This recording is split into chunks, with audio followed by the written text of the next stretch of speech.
Hi, welcome back to Stock Talk. This is Joe Rabil with Rabil Stock Research. So we've got a special treat for everyone today. I'm going to bring on Bruce Fraser, and we're going to discuss swing trading. We're going to go into a lot of detail in a specific trade setup that took place not long ago. Get into the details of trend and momentum, price structure. Bruce is from Power Charting, and he has done some great work with Wyckoff over the years. And we're going to show some of the things that what we look at. And I'm going to add in the momentum characteristics that go with the price structure. And then we're going to talk about some price targets at the end. So hope you enjoy it. Let's get going. I'd like to welcome Bruce Fraser, Mr. Wyckoff himself, joining me today. Very exciting to have him on here. The two of us have somewhat found ourselves to be sort of kindred spirits, and we've talked about this in previous times we've worked together in some of these shows. What we want to talk about again is swing trading. We're going to give a slightly different bent to it today. We are going to talk about counts, again, using point and figure. We're going to talk about momentum.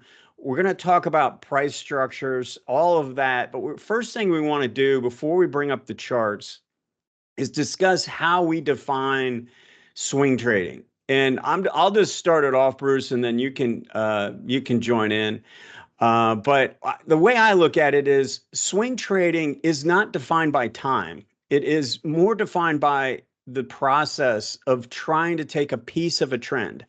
There's a difference between trend trading and swing trading. Swing trading to me means I'm trying to catch one swing. Now that swing could be on a weekly chart, it could be on a daily chart, it could be on an hourly, it could want to be on a 2-minute chart. You could be a swing trader in any of those time frames. But when you're a swing trader, you're getting in, and entry is incredibly important. You have to have good entry if you're going to be a swing trader, and you have an exit in mind before you get in. You know what your exit point is. So you're trying to identify how much potential a trade has and whether you can get in and get out with the proper risk reward. What do you think, Bruce? Joe, I absolutely agree. The thing about a swing trade is you're trying to catch the impulse of a move. It's you see the structure building up over time, which is typically a trading range, which you capture so well with your methodology, and why part of what I love about working with you on this. But also with the point and figure, you get a similar look, but also that moment when a range bound quiet market becomes a leaping market. And the idea is to catch that swing or that leap, have the point and figure to help calculate or identify how far that impulse can go, and then use the strength at the upper edges of the count structure to take profits. And generally, it's not like a campaign trade where you're in the ebb and flow and you're in for long periods of time. Swing trading is much more about the current moment, the current market environment, up or down. Swings can be either way.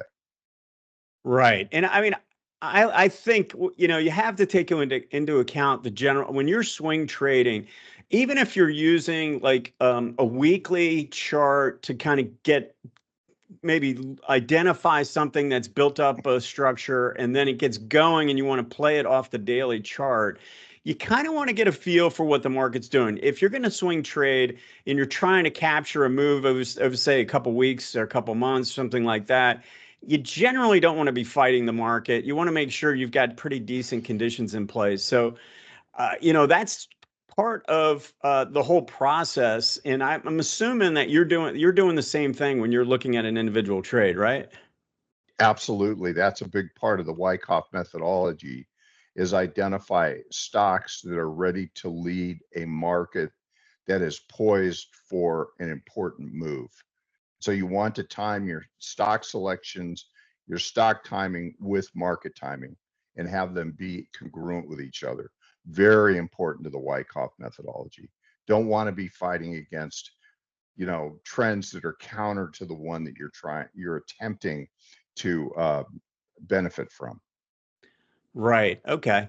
So it's kind of interesting, and it's sort of a lead into, I thought I'd mention on the show, since it's such a good fit, is that I've got some courses that I've put out there, and I'm putting a new course out. In fact, by the time this airs, it might actually be released. And the course is generally how to help use the market trend and volatility to identify the best times to put on these types of trades, right? So I mean, because to me, the market ebbs and flows not only in trend but also in volatility. And you got to be very careful if the volatility expands on the time frame you're trading. There's a lot more risk associated with what you're doing. So it's kind of a good play into what we're going to talk about today as we get into this. Your methodology is so congruent with the Wyckoff approach, and I absolutely love what you do, what you teach, but also when you add the point and figure work to that, I think that they just complement each other so well. People can go learn more about the point and figure method by just going to my blogs at stockcharts.com. Wyckoff Power Charting is the blog, and I have them back for years. And so just go look up the ones on point and figure. There's a lot on methodology. Okay, so let's go ahead and get into the charts now. I think this has been a really good introduction, hopefully helping people get a clear understanding of what we're trying to accomplish. If you're enjoying the content, hit that like button and also subscribe. So my research, my courses, as well as my book can be found at rabilstockresearch.com. Go ahead and take a look if you have an interest. Okay, so we've got the chart of Signet up. Now I'm using ACP. If you want to look at the point and figure charts, you have to go to the other side of this program.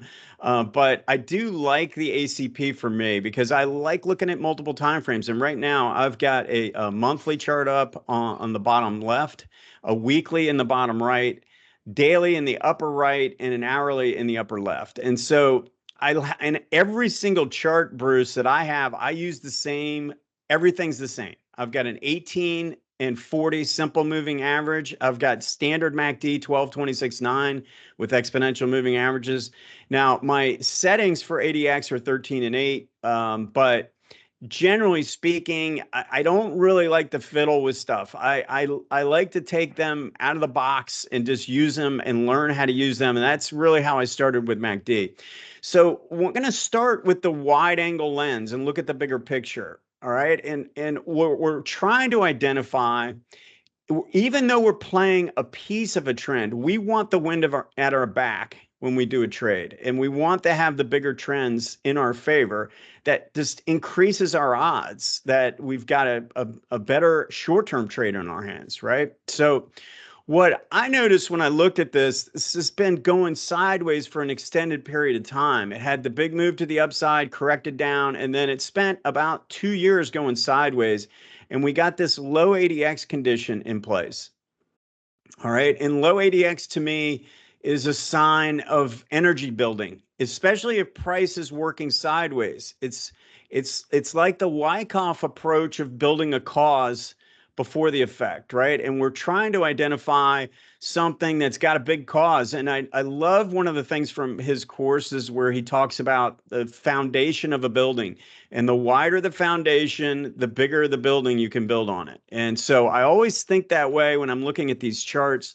And then we zero in on the weekly because the weekly, to me, like if I'm a swing trader, I want to know what the weekly's doing. I can probably get by with doing a swing trade without the monthly. I like to use the monthly just to know that I've got that in my back pocket and that it's going to help. But I got to know what's going on the weekly chart. And one thing I noticed the moment I look at this is we had this period of consolidation similar to what happened on the monthly where we had a low ADX condition for an extended period. So I've got back-to-back time frames showing low ADX, and that's building energy in two separate time frames, building a cause, and we're expecting an effect from that if it can get going to the upside. So, and then I will mention that the MACD on the monthly is something I like to use where you spend an extended period consolidating and the MACD works from overbought, works itself sideways and starts to emerge here. So These are the types of things I like to look at. And then when we go to the daily chart, we're looking for the emergence of new momentum. So, Bruce, why don't you add in what your thoughts are based on how I discuss this? Why don't you add kind of the Wyckoff thought process that goes along with what we're talking about in both MACD and ADX? Traders become very discouraged and impatient with trading ranges, and because they want markets that are moving. But very important things happen in these range bound structures, which Joe just highlighted. And these the activity that's taking place from the Wyckoff perspective in the methodology is stock is changing hands from weak hands to strong hands in an accumulation or reaccumulation. And that is what allows the market to go up with good vitality once the new uptrend starts. So understanding and evaluating a trading range and accumulation is very, very important to being able to identify that stock now is in strong hands. And the way Joe can see it in his approach is he is the constriction of volatility, because that is real evidence that stock is now in very strong hands. It is being locked up and held tightly by very large operators that are going to hold the stock for a very long period of time. That creates an imbalance of supply and demand. And that is the way that we would characterize it. And we basically measure these trading ranges with point and figure, but the analysis is done on vertical bars, just the way Joe has done it here. And the ADX, this whole approach with MACD ADX is very powerful. So I Yeah. just say that as a start. And also the other thing is note how fractal these markets are. Whatever time frame that you focus on, whether it be intraday, daily, weekly, monthly, you're seeing these same conditions that are showing up on a fractal nature. And that is something that's very important to market analysis. That's awesome. And I got to tell you, I mean, one of the lines that I started out when I first started putting, I'm back in 1992. It was around 1992, 93. I started doing seminars. They didn't have webinars back then. I was doing seminars in person. And one of the lines that I just felt like really comes across is that going from weak hands to strong hands. Oh, Just understanding what's taking place inside of these ranges. If you get that, it just makes total sense. And then the goal here is to identify and to not get stuck in the rut, meaning wait for things to emerge, wait for that impulse as you describe it. I call it new emerging momentum, but I love the word impulse. It's got that Elliott wave nature to that comment. And I'm not an Elliott guy, but I get that, because if you have impulse, you have the potential for dynamic price action and not just a quick move. such a good point, Joe, because an impulsive action that drives prices up and out of a range bound condition on volume, which is so important. In Wyckoff, we characterize that as a sign of strength. And a sign of strength is a big vertical bar with lots of volume, which shows really good demand, which takes prices out of a range bound condition and starts the move. It shows that the stock is locked up by the large informed holders, and they are there for very, very good long-term reasons. They think the stock or this instrument is a value. They want to own it for the long term. They're not going to sell it until they get much higher prices. So as Bruce has alluded to, I do a lot of work in ADX, and in fact, the course, the original, the foundation, I call it the foundations course. The first course has a significant amount of information on everything that I look at with ADX.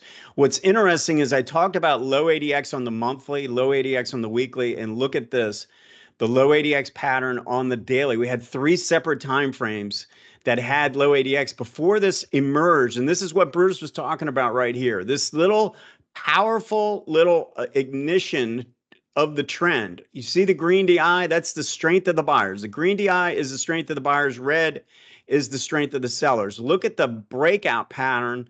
And this is what I'm constantly looking for, is this break above this move above all these peaks that were moving up and then coming right back down. So we get that. And then look at what happens after that. We get this little little flag or pennant, whatever you want to call it, and it forms one of the patterns that I use in MACD, which is a pinch play with strong momentum where the ADX is actually coming out of that low ADX condition and breaking out.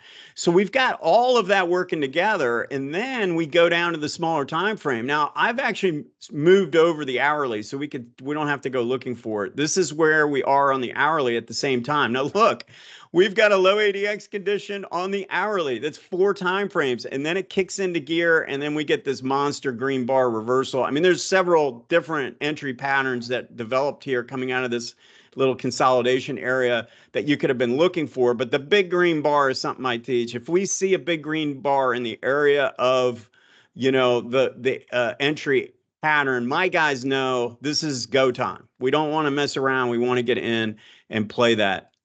So it's just kind of cool to see all 4 of these timeframes, as Bruce alluded to, the fractal nature of the market. We're getting 4 different timeframes providing a low ADX, significant compression, contraction in trading right before things get ignited to the upside. So note in these structures, and this is something we look for in Wyckoff, and it shows up in the analysis that Joe does. Volatility is very high on the left side of the trading range, and it becomes very tight and narrow on the right side near the conclusion of the accumulation. And that is a classic typical pattern, because stock is not in strong hands when the trading range or the accumulation begins. And by the time it's over, which takes time, that stock now is in strong hands. And that's what allows the big uptrends, which can go on and on and on. And I love the way you illustrate the fractal nature of these different structures and how they all have commonality.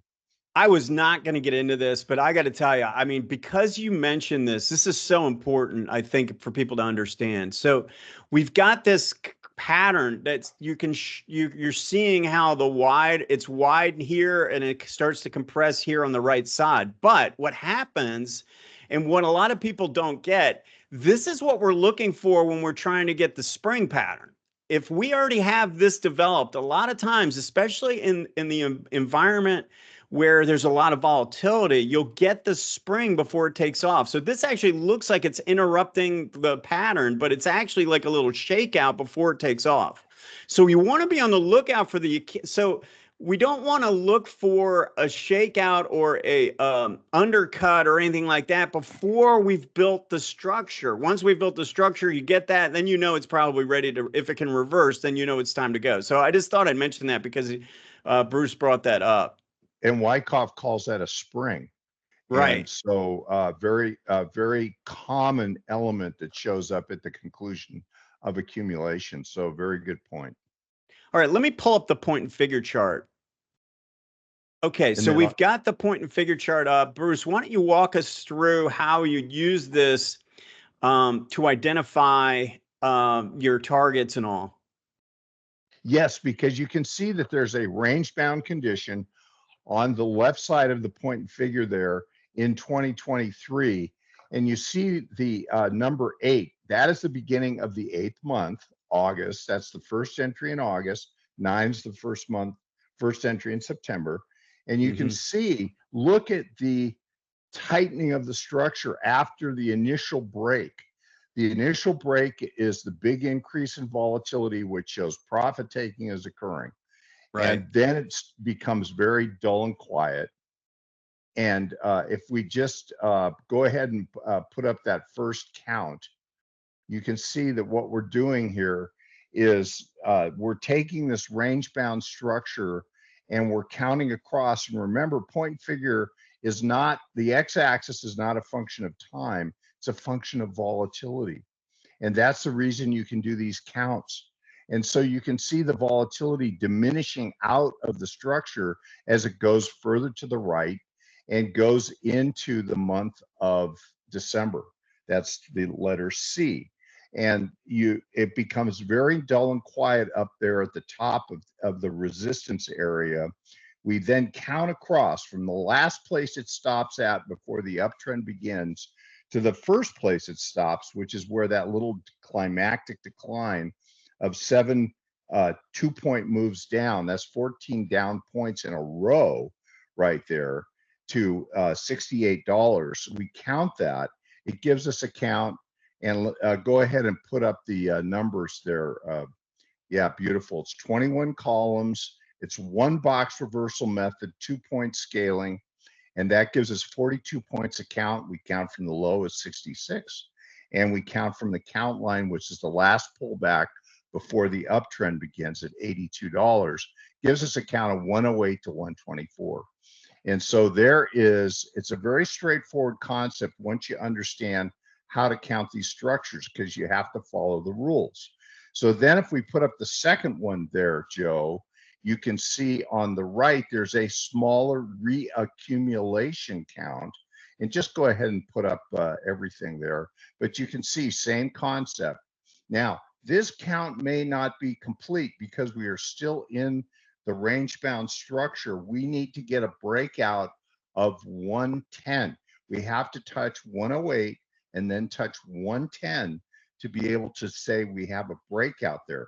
Doesn't mean we don't trade inside the structure as we get close to its conclusion and ready for markup. We might be putting on tranches of stock, but we want to confirm with a breakout, and it's not broken out yet. So it may not break out, or it might break out and then start to have an impulsive move.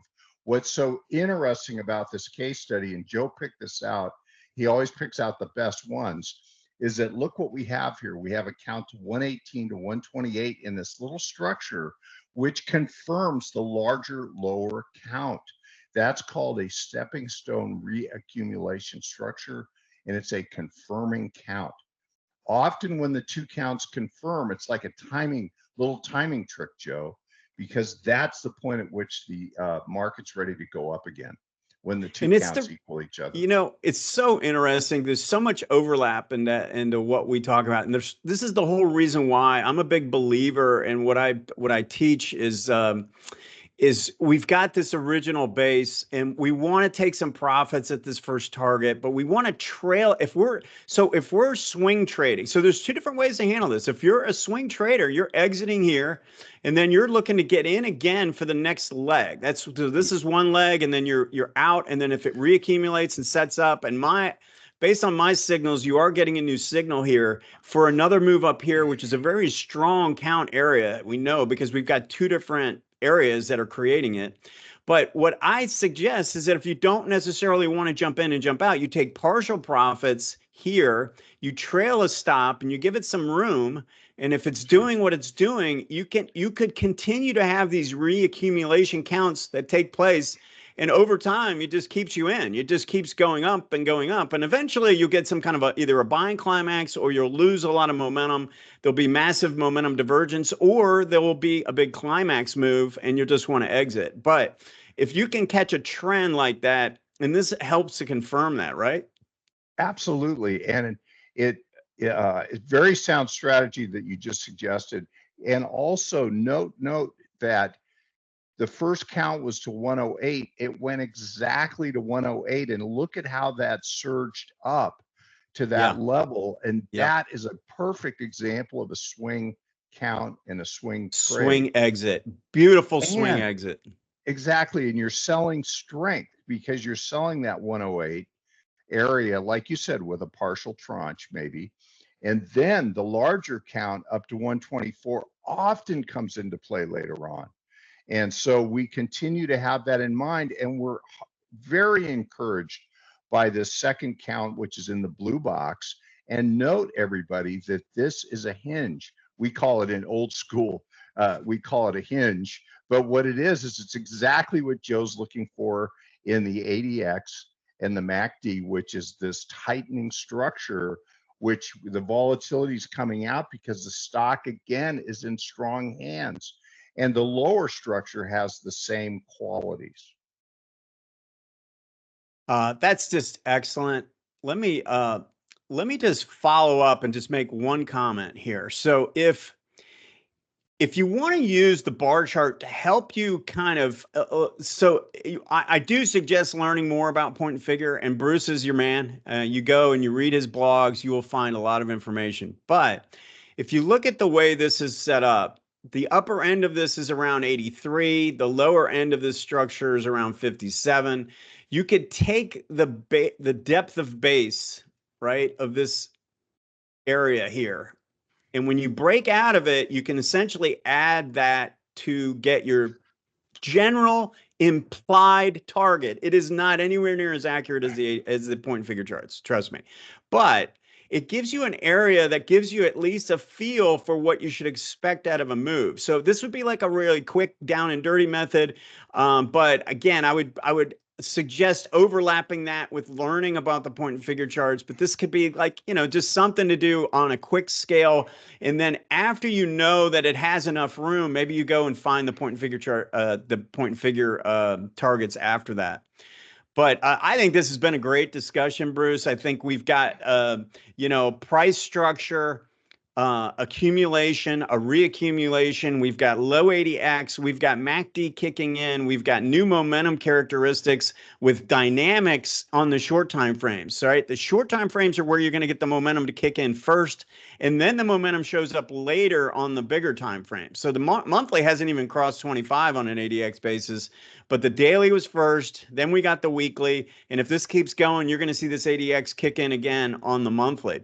So this has been a really fun discussion, Bruce, and I appreciate your help on the point and figure side and the targets. And we'll continue to do this as time goes on. Well, you brought me kicking and screaming into the 21st century with all this great methodology, and I love what you do and the fact that you introduced me to it.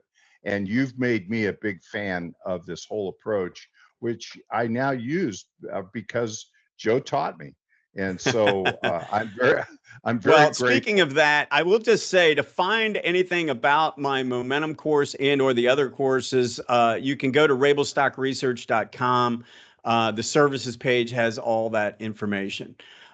Bruce, this has been a blast. We'll do it again soon. I can't wait. This is the most fun you can have.